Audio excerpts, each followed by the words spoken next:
Yes, mga kabrigada, ini nga mga orasa naata diri mismo sa barangay Baklay, Tukuran, Zamboanga daw Sur.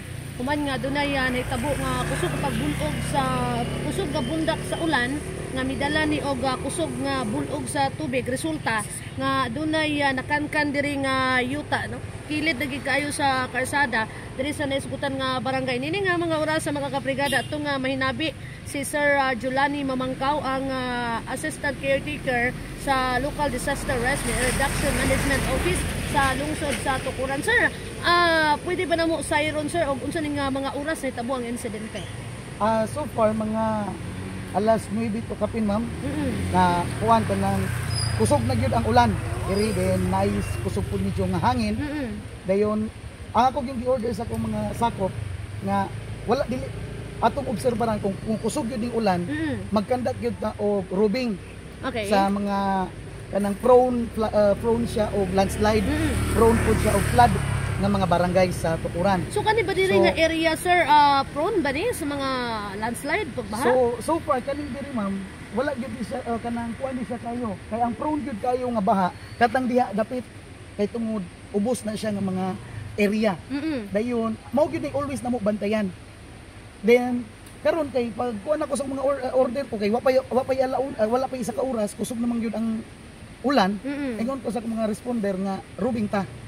Pag rubing namo una ko sa barangay Libertad sa diha ubos sa Riverside kay naman gyud ang suba gyud mo agi.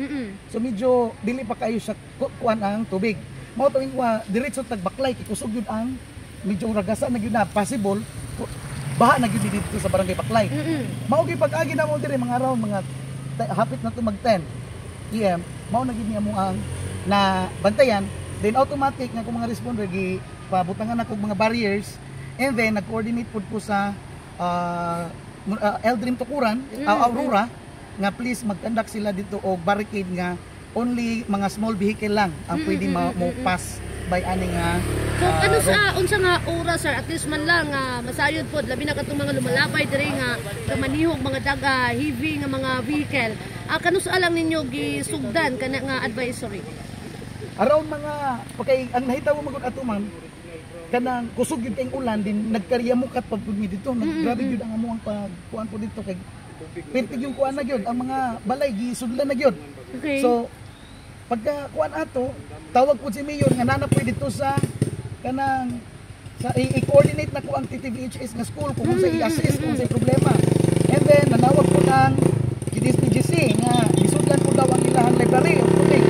Auto nga ang ako na una gyud pangtawag ang mga coordinating team like the Bureau of Fire Protection, PNP as well as the Coast Guard. Okay. Dayon pagka abot na ko dagan na po kog TTVHS like assist mga around 10 kapin nakatawag na dayon ko sa Eldrim Aurora nga kuan din according sa ila nga ila daw inform si Mayor and after that magkandak na din sila og checkpoint dito or barricade nga para dili na masudlan ni og dako nga sakyanan kay possible nagahinay-hinay magyapon until now naghinay gyapon og kankan ang yuta so mao na nga wala sakmay pa kuanan until sa dili pa gyud na mo mapuli. Kung simba ko magpadayon ang pag-ulan sir, posible ba nga mohimo pang dako ang damage ani nga area?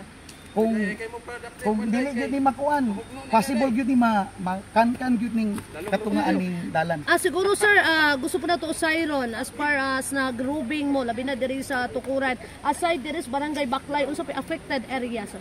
Ang affected areas gyud ma'am is ang barangay Baklay kani gyud ang pinaka-affected areas. Ang naapoy some part of barangay Tinutungan. Okay. As well as eskwelahan sa Santo Niño, barangay Santo Niño na epektuhan po na siya ma'am. So barangay Libertad sa Purok Riverside. Okay. So siguro sir ang imuhang awhag sa bakatawan especially kani diri nga area kay kabaluta posible nga dunay mga mo shortcut diri, mga nagmanihog, mga heavy nga mga vehicle. Imuhang pahimangno nila sir.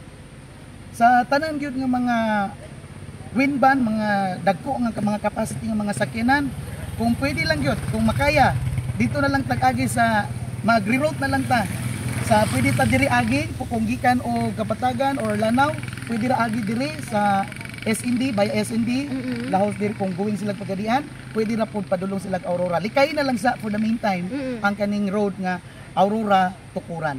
Imo ang pag mga message po labi na sa mga residente ining mga lugar which is affected sa pagbaha.